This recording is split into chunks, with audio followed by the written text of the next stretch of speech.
Bom dia, boa tarde e boa noite. Estamos felizes de estar aqui mais uma vez,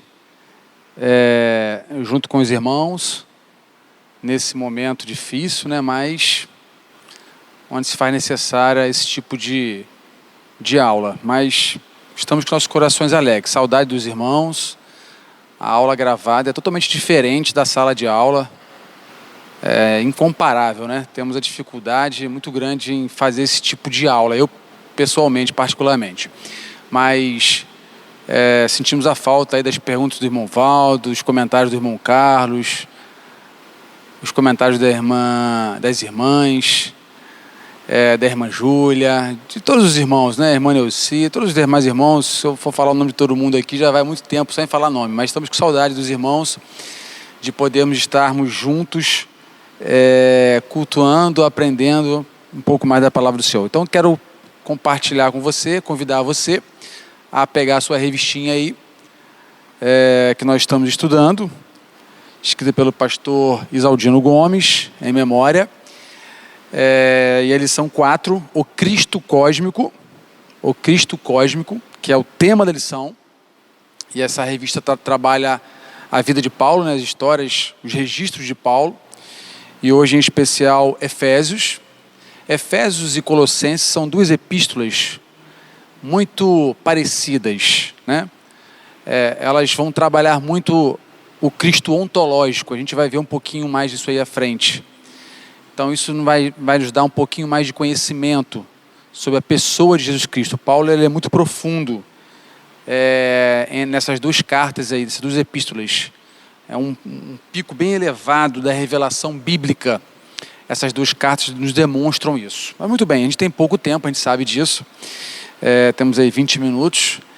E a gente vai começar então. Eu estou aqui com o meu celular aqui, com a revista em PDF. Se você quiser também baixar, fazer o download, você pode fazer.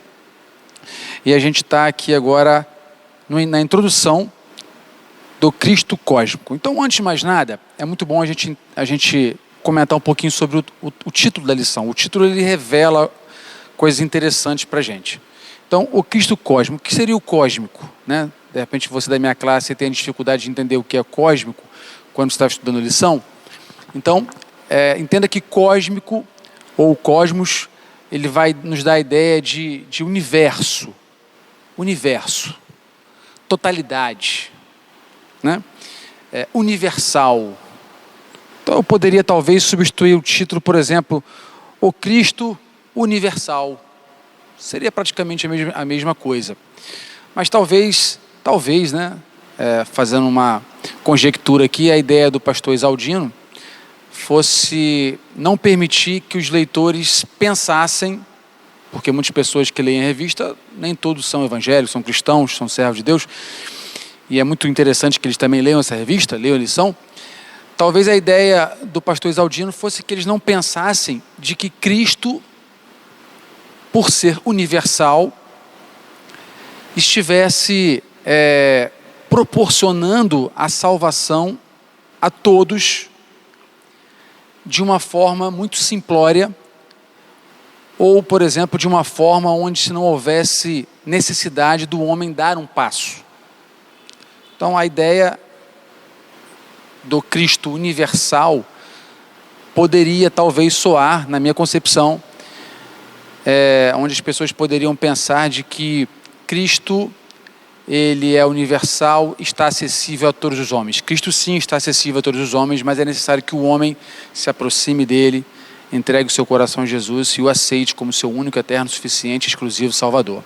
Então é muito interessante a gente ter isso em mente, que o autor quis trazer esse tema para mostrar para a gente que esse Cristo universal, ele é criador de todas as coisas, detém todas as coisas estão no seu controle, mas requer de nós uma iniciativa de o aceitá-lo como seu único, suficiente Salvador. Muito bem, então a gente vai avançando porque o tempo não para, e a gente vai aí comentando um pouquinho sobre cada passo da lição, e você, se puder acompanhar aí, assim, eu não consigo ler todos os textos, porque se a gente for ler todos os textos, a gente vai para 1 hora de de aula, e que é mais ou menos o tempo que nós temos em sala de aula, mas eu quero convidar você a ler todos os textos. É muito importante. A escola bíblica dominical, ela tem como carro-chefe a Bíblia. Então é muito importante que você leia os textos, faça a comparação dos textos e consiga absorver o máximo que você puder dos textos bíblicos, porque é a palavra de Deus. Então, o que seria a obra de Cristo? O que seria a obra de Cristo, né? O comecinho, a introdução, ela vai começar a trabalhar essa ideia.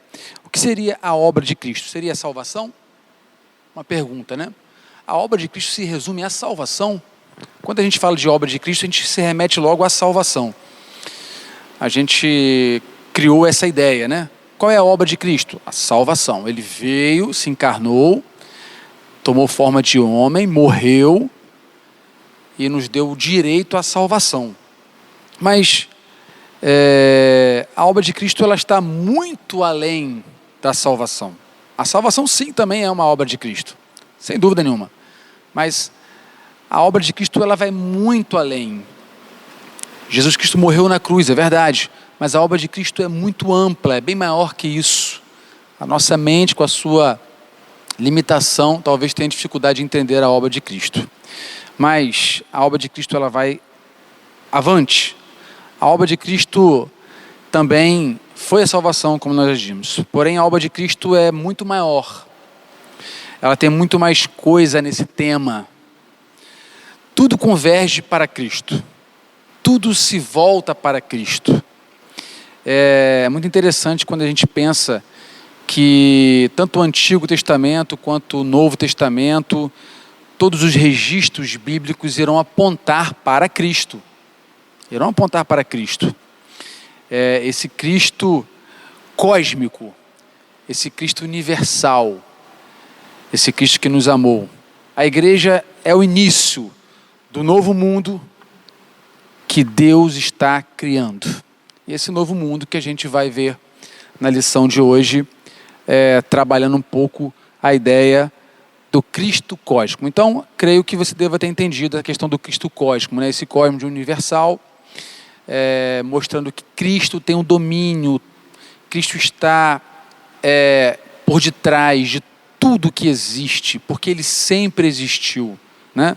Façamos o homem a nossa imagem, façamos o homem a nossa imagem e semelhança. Lá no início Ele já estava, Jesus já estava lá no início, Jesus sempre foi e será, Jesus já estava lá no início, participando de tudo, Ele sempre existiu. O Cristo cósmico é o Cristo que nos ama e que quer o melhor para nós. Então acompanhe na sua revista aí no tópico 1. O tópico 1 diz assim: Cristo, autor e sustentador da criação. É o tópico 1 na sua lição, se você puder acompanhar aí. E a gente vai avançando no estudo, a gente percebe que no capítulo 1 de Gênesis, Deus diz que tudo que o texto nos diz que tudo que Deus criou era bom. Porém, entrou em cena o pecado. Deus havia criado algo perfeito, sem erro, sem falhas.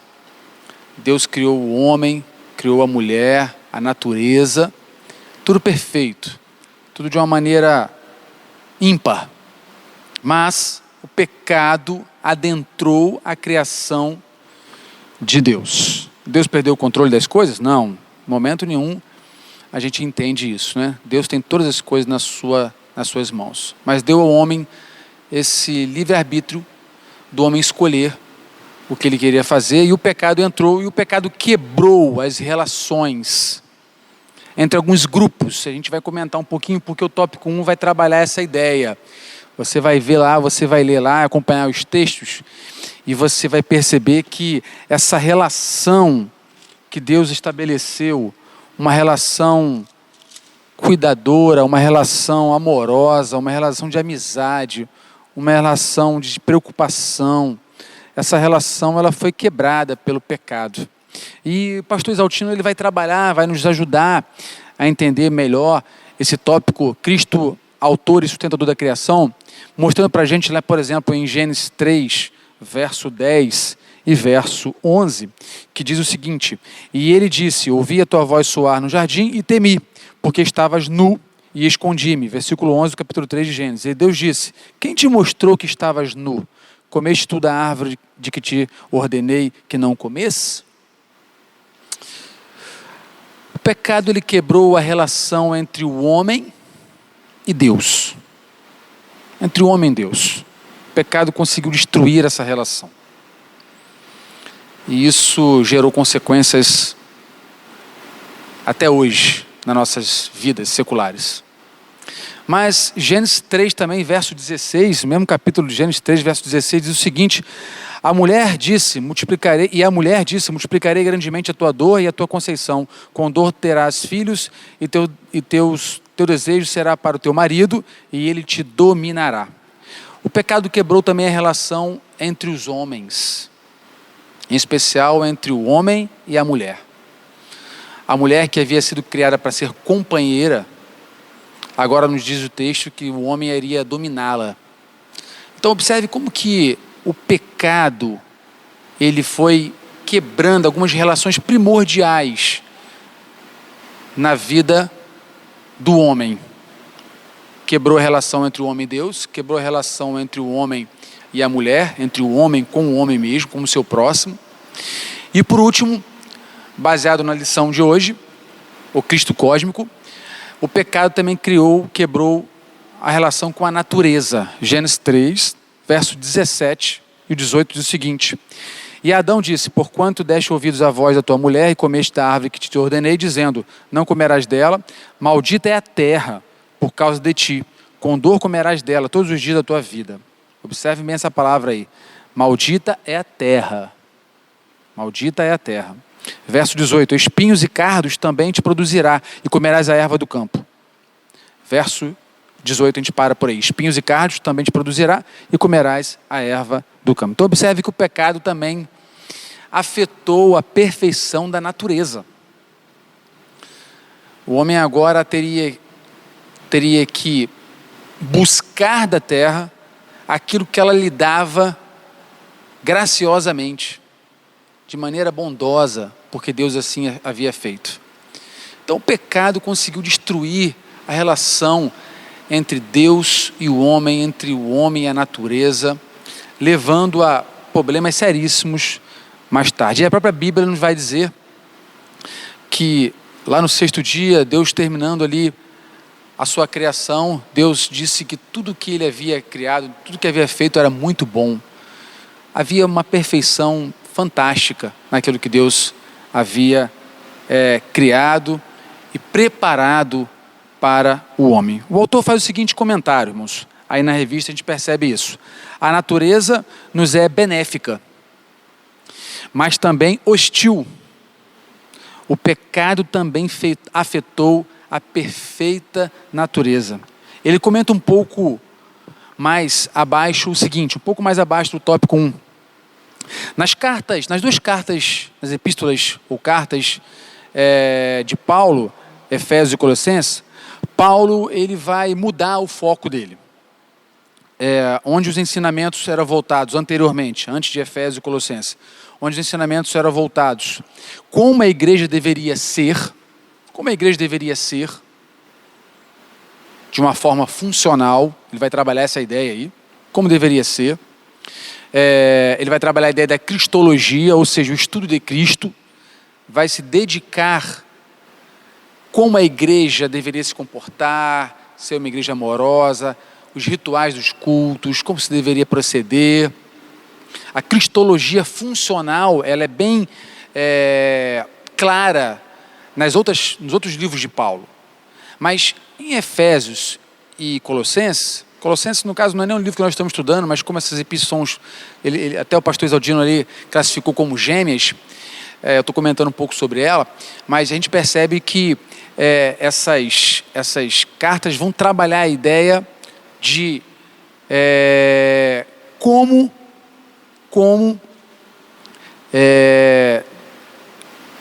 agora, como eu disse anteriormente, em Efésios e Colossenses, a cristologia ela vai mudar de funcional para ontológica. É isso que o autor vai trabalhar lá na lição.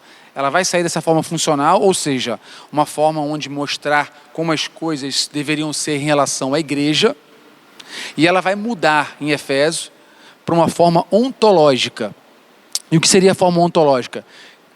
Paulo vai tentar mostrar para os seus leitores, para a gente hoje, como Cristo é, o seu ser, o absoluto, o ser que sempre existiu, a razão das coisas. Isso que é a forma ontológica que o pastor Isaltino vai trabalhar. E o livro de Efésios e o livro de Colossenses vão se embutir nessa ideia, mostrando para a gente, de maneira clara, de maneira bem enfática, que Cristo é um ser supremo, é o Cristo cósmico, o Criador de todas as coisas. Por isso que algumas pessoas talvez tenham dificuldade ao ler Efésios, em alguma linguagem que Paulo utiliza, né? Na verdade, ele está tentando mostrar essa forma ontológica, essa forma de Cristo como um ser absoluto, um ser que sempre existiu. Isso muitas das vezes traz algumas complicações na nossa mente de compreender melhor o que Paulo está dizendo. Mas quando a gente compreende que essa forma ontológica é Paulo tentando mostrar melhor quem é o Cristo cósmico, fica mais fácil a gente avançar. Então, esse primeiro tópico aí, Cristo, autor e sustentador da criação, nos mostra e nos comprova que realmente o tema tem toda a coerência com o primeiro tópico, Cristo, o Cristo cósmico, autor e sustentador da criação. Mesmo a criação se voltando contra as orientações de Deus, e mesmo Deus permitindo que as consequências viessem até mesmo sobre a natureza e sobre as coisas que estão ao nosso redor. Nós percebemos muitas vezes que a natureza, creio eu, que ela não foi planejada por Deus como nós usufruímos hoje. Claro que nós dependemos da natureza, indiscutivelmente. Mas o propósito de Deus era que nós usufruíssemos de coisas muito melhores do que nós temos. Hoje a natureza é hostil, o autor vai comentar sobre isso, né? Muitas coisas são criadas pelo próprio homem. Às vezes as pessoas comentam, mas tudo que está acontecendo aí, terremoto, tempestades, maremotos, tsunamis, é consequência da ação do homem na natureza. Muitas são, como por exemplo a tragédia lá em Mariana, por exemplo. Mas na sua totalidade, irmãos, a consequência que nós vemos hoje é do pecado. É do pecado.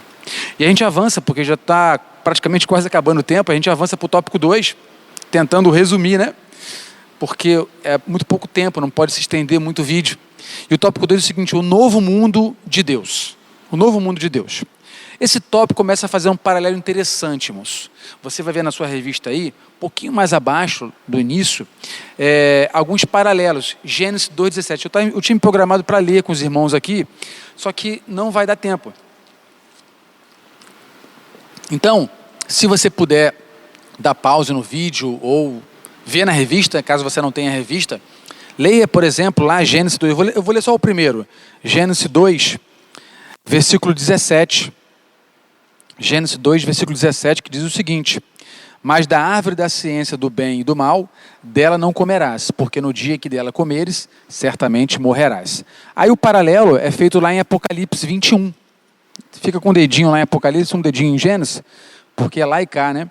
Apocalipse 21, verso 4, diz o seguinte: e Deus limpará dos seus olhos toda lágrima, e não haverá mais morte, nem pranto, nem clamor, nem dor, porque já as primeiras coisas são passadas. Então, olha que paralelo interessante que o pastor Isaldino nos aponta, nos mostra, mostrando que o novo mundo de Deus, irmãos, é imaginável. Nossa mente talvez não consiga ter a plena consciência do que será, daquilo que Deus tem preparado para nós. Então, Gênesis 3,16 vai fazer um paralelo com Apocalipse 21,4, Gênesis 3,17 vai fazer um paralelo com Apocalipse 22,3, Gênesis 3, 22 e 24 vai fazer um paralelo com Apocalipse 22,2, tudo está na sua revista.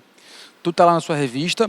Você não se preocupe que está tudo lá, você pode ler texto por texto, coloca a mãozinha lá em Gênesis ou a mãozinha lá em Apocalipse e vá fazendo esse comparativo, porque você vai ver e você vai entender melhor o tópico 2, que tem como subtítulo o novo mundo de Deus. O novo mundo de Deus, irmãos, é perfeito. Deus deseja essa perfeição, sempre desejou essa perfeição. Deus sempre almejou que o Éden que Ele criou para o homem e para a mulher, colocando a natureza à sua disposição. Deus sempre desejou que isso fosse eterno, mas não aconteceu assim, porque o homem decidiu pecar, decidiu desobedecer a Deus. Mas Deus continua com esse propósito, o novo mundo de Deus. O novo mundo de Deus inclui você, inclui a mim, inclui a todos aqueles que o amam e que procuram viver para Ele. Então é muito interessante a gente pensar nesse tópico, que nos daria muito mais ideias se nós estivéssemos em classe de aula, mas o nosso tempo é pequeno e a gente precisa avançar. E vamos lá para o tópico 3, é o nosso último tópico. O tópico 3 é: qual é o nosso lugar nesse mundo de Deus? Qual é o nosso lugar nesse mundo de Deus? Qual é o seu lugar nesse mundo de Deus?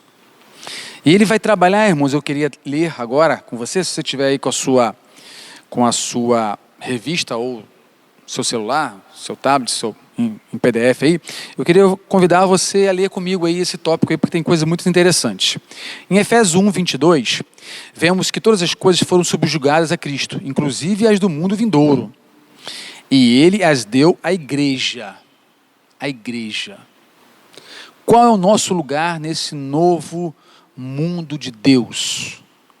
A igreja somos nós. É claro que o pastor Exaldino aqui não está comentando sobre igreja, sobre templos, estrutura física, é claro que não. A igreja somos nós. Qual é o nosso lugar? Qual é o nosso lugar nesse novo mundo? E ele continua: Ele as deu à igreja. Isto é fantástico. Igreja não é lugar aonde vamos. Não é uma instituição humana ou social. Ser igreja é mais que entoar cânticos, é apresentar programas especiais, é fazer parte do novo mundo de Deus, sendo a ponta da lança, mas é também reinar com Ele. No momento a igreja é militante. No momento a igreja é militante, estamos militando, estamos lutando, estamos aqui guerreando. Mas isso vai mudar, esse quadro vai mudar, esse cenário vai ser alterado. E diz mais lá, no terceiro tópico: um dia ela será triunfante, isso todos nós sabemos, mas triunfante de quê? De problemas e de lutas humanas? Das contrariedades desse mundo? Não, diz o pastor Exaldino. A igreja será triunfante sobre o poder do mal e o caos do mundo por fim. Em Lucas 10, 19, ele recebeu poder para pisar escorpiões, símbolo do mal.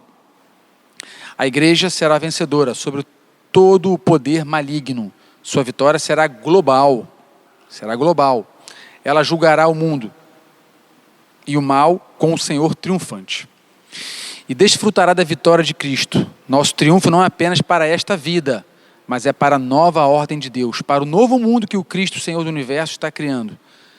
Ela, a igreja, nós, desfrutaremos desse novo cosmos,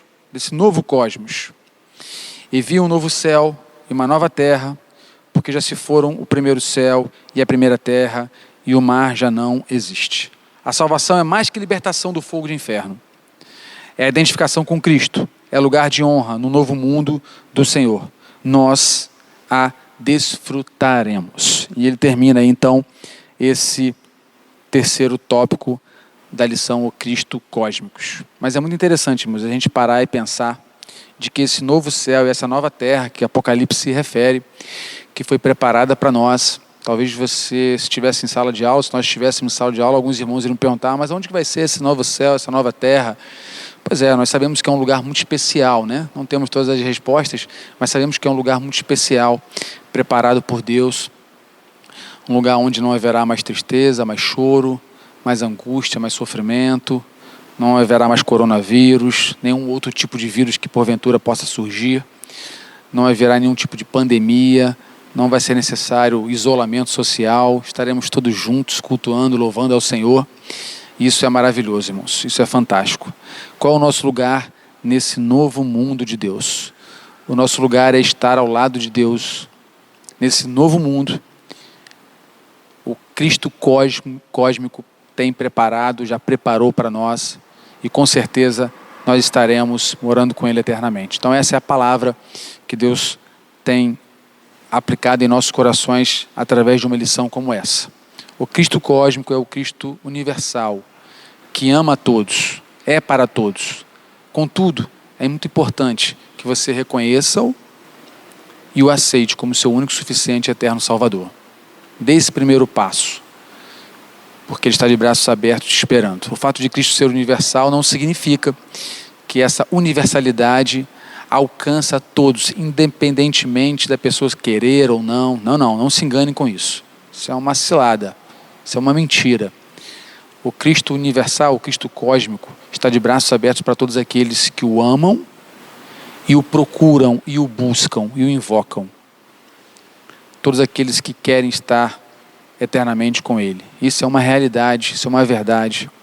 Por mais que muitos tenham desanimado, tenham perdido a esperança, por mais que muitos tenham desacreditado do que a palavra diz, que Jesus Cristo vai voltar, isso é uma verdade que nós acreditamos e precisamos ter em mente de que isso irá acontecer um dia.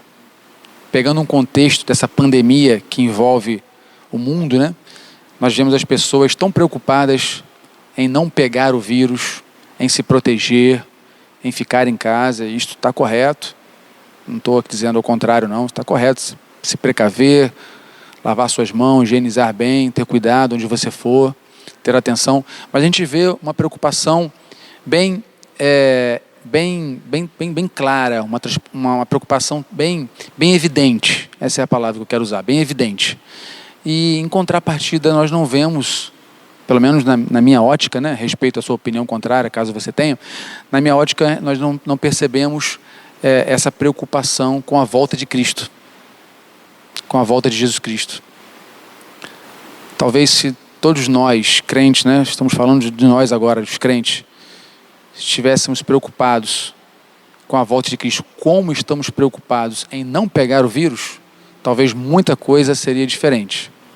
Então fica aqui esse alerta para mim, para você, para cada um de nós, para você que assiste esse vídeo, de que a nossa preocupação também deve ser com a volta de Jesus Cristo, porque o Cristo cósmico irá voltar para buscar a sua igreja. Que Deus te abençoe e te guarde em nome de Jesus. Amém.